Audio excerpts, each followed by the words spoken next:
Regardez ces images. Il était 1h30 la nuit dernière, en pleine fête de la Saint-Sylvestre. C'est à ce moment précis qu'un incendie se déclare dans un bar de la station de Crans-Montana en Suisse. Le bilan est dramatique. Une quarantaine de morts, 115 blessés. Récit d'une nuit de cauchemar. Ignacio Bornassa, Anthony Serron et Noémie Maillard. Attention, certaines images peuvent heurter. Sur ces images, 2 jeunes femmes, miraculées. Leurs habits ont brûlé, fondu. Elles ont survécu au terrible incendie qui a ravagé une boîte de nuit de Crans-Montana en Suisse.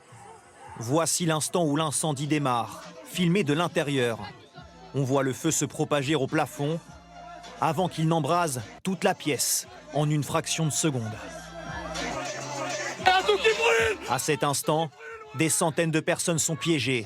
Les pompiers arrivent en 2 minutes, mais les fêtards sont bloqués à l'intérieur par un mouvement de foule. Sortez, il y a le feu! Léandre, un saisonnier, a vécu cette scène d'horreur depuis le bar voisin. À ce moment-là, je vois une scène de guerre, des personnes calcinées, vraiment presque plus d'habits, des personnes, j'ai vu des personnes où leur habit avait fusionné avec leur peau.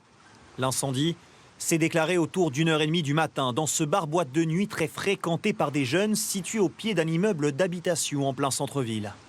Le bilan provisoire est dramatique. Une quarantaine de morts et plus d'une centaine de blessés selon les autorités suisses. Des vidéos montrent la détresse de ces jeunes qui tentent de s'échapper par l'issue de secours. Oscar était à quelques mètres. C'est allé tellement vite.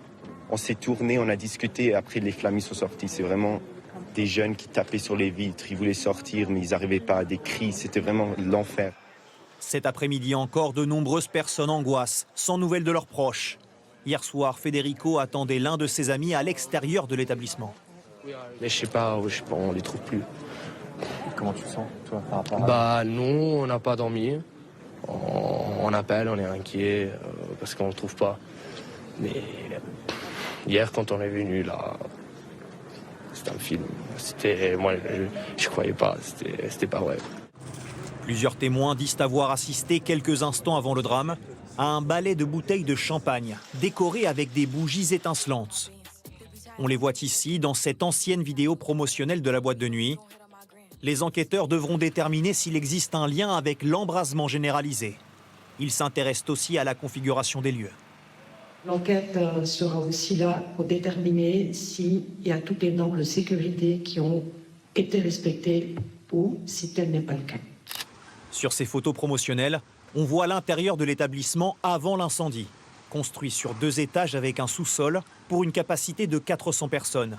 Cet habitué des lieux décrit un espace très confiné avec peu d'issues. Ce souterrain, c'est très, il n'y a pas vraiment de sortie en soi, c'est très serré. Et puis il y a un seul escalier pour monter qui doit faire 2,5 mètres de large, donc avec le mouvement de foule, ça doit être compliqué aussi à sortir. Une cellule psychologique a été mise en place dans la station. La Suisse a décrété 5 jours de deuil national. Selon les premiers témoignages que vous venez d'entendre, les fêtards étaient très jeunes. Ceux qui ont réussi à s'échapper racontent un moment marqué par la panique et les cris. La rapidité avec laquelle le feu s'est propagé les a décontenancés. Michel Scott et Lou Bourgoin. Ce matin, une bâche recouvre les lieux de la tragédie.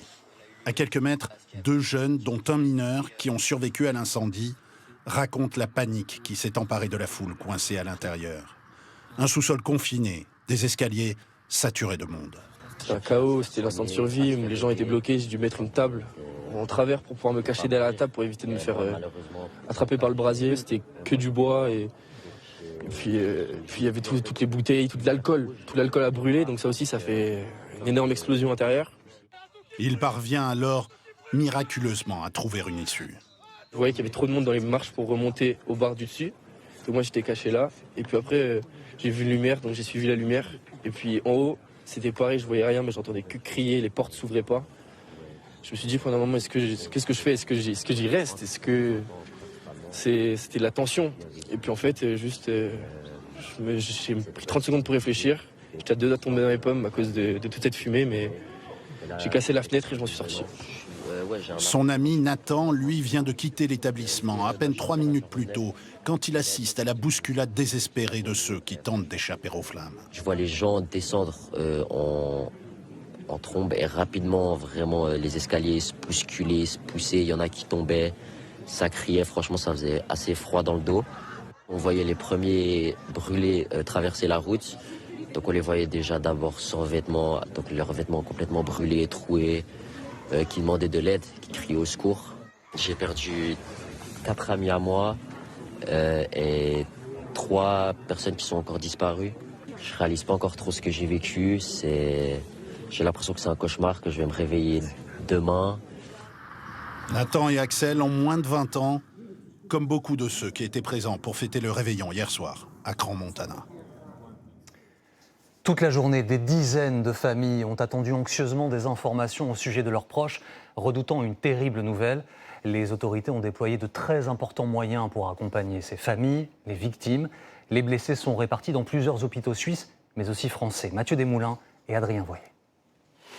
7 heures au volant, la boule au ventre. Ce père de famille a pris la route depuis la Lorraine dès qu'il a appris la nouvelle à l'aube. Son fils de 19 ans, hospitalisé ici à Sion, était dans l'établissement au moment de l'incendie. Et des grosses brûlures. Il a des brûlures au front, sur le dos, les mains, surtout les mains. Et voilà. Comme son fils, près de 60 victimes ont été prises en charge dans les hôpitaux de Sion ou des alentours. 13 hélicoptères ont enchaîné les rotations toute la journée, épaulés par une quarantaine d'ambulances pour accélérer les transferts. Les cas les plus graves, eux, sont envoyés directement à Zurich ou Lausanne, par exemple, spécialisés dans le traitement des grands brûlés. Autant de lieux à visiter pour des proches sans nouvelles. Ils ne peuvent pas donner d'informations si on n'est pas de la famille. En pleine nuit, ses amis ont amené une jeune femme blessée jusqu'à cet hôpital. On a fait ce qu'on a pu, le plus vite qu'on a pu. Aujourd'hui, on est choqués et toujours inquiets pour elle. On veut juste savoir si on a pu aider au moins un peu. Sur les réseaux sociaux, les appels à témoins se multiplient. Des familles, des amis, rongés par l'inquiétude. S'il vous plaît, je cherche mon ami Thaïlande. Ses parents ont fait tous les hôpitaux, mais personne ne sait où il est. Les autorités suisses promettent de faire de l'information des familles une priorité et demandent en parallèle aux habitants de ne pas engorger davantage les services d'urgence. L'hôpital du Valais est actuellement dans une extrême tension. Si vous voulez être utile, soyez prudents. Ne venez pas encombrer les urgences avec des situations qui peuvent être évitées. Pour élargir encore les capacités hospitalières, des établissements allemands, italiens et français se sont portés volontaires pour accueillir des victimes de la catastrophe. 2 d'entre elles sont arrivées ce soir dans un hôpital de Lyon pour y être soignées. Les victimes, leurs proches, venaient pour la plupart passer des vacances à la montagne et fêter le Nouvel An. En une seconde, tout a basculé dans l'horreur la plus totale. Au-delà de Crans-Montana, toute la vallée est sous le choc et se recueille. Antoine Bourdarias, Stéphane Larouléchou. À quelques mètres du Constellation ce soir, les bouquets de fleurs s'amoncellent, déposés en hommage aux victimes. L'émotion, une immense tristesse, se lit sur chaque visage. Pour moi, c'est comme si on avait meurtri une partie de moi, en fait. Pour moi, Crans-Montana, c'est là où j'ai grandi, et puis voilà, c'est comme si on m'avait touché en même temps. Rodrigo, lui aussi, a grandi ici. Il était un habitué de ce bar. Lui et ses proches sont dévastés. On est tous en deuil, c'est horrible, que ce soit les enfants, les parents, on est tous... il y a eu je sais pas combien de soins intensifs, c'est juste horrible. Pour les milliers de touristes présents dans la station, ce devait être une fin d'année idyllique. Mais les vacances au ski se sont transformées en cauchemar. Diana était venue pour quelques jours. Face à notre caméra, elle est submergée par l'émotion. Je sais pas, il n'y a pas de mots. C'est juste tellement... Il n'y a pas de sens, il y a des familles, il y a des gens qui doivent vivre avec ça maintenant. Autre signe que c'est tout le village qui est endeuillé, c'est ce calme qui règne en ce début de soirée dans le centre de Crans-Montana. Tous les bars festifs de la station ont d'ailleurs annoncé qu'ils resteront fermés ce soir. Par solidarité après ce drame, le traditionnel feu d'artifice du 1er janvier a été annulé dans la vallée. Ce soir, environ 400 personnes se sont réunies dans une église de Crans-Montana lors d'une messe en hommage aux victimes de l'incendie. Nous retrouverons Florian Chevalet en direct de Crans-Montana. Bonsoir Florian. L'enquête qui a débuté ce matin sera longue tant pour identifier les corps que pour déterminer les causes de l'accident. Oui, tout se passe derrière moi. Certains corps gravement brûlés sont difficiles à identifier. C'est un travail fastidieux. Cela va prendre plusieurs jours, voire plusieurs semaines, sachant que beaucoup de victimes ne sont pas suisses, mais de nationalité étrangère. Les téléphones, les équipes analysent les données des téléphones retrouvés sur place. Les blessés et les témoins sont entendus par la police qui tente de comprendre l'origine de l'incendie. Le travail est loin d'être terminé. La zone est ce soir toujours bouclée. Merci beaucoup Florian Chevalet, en direct de Crans-Montana.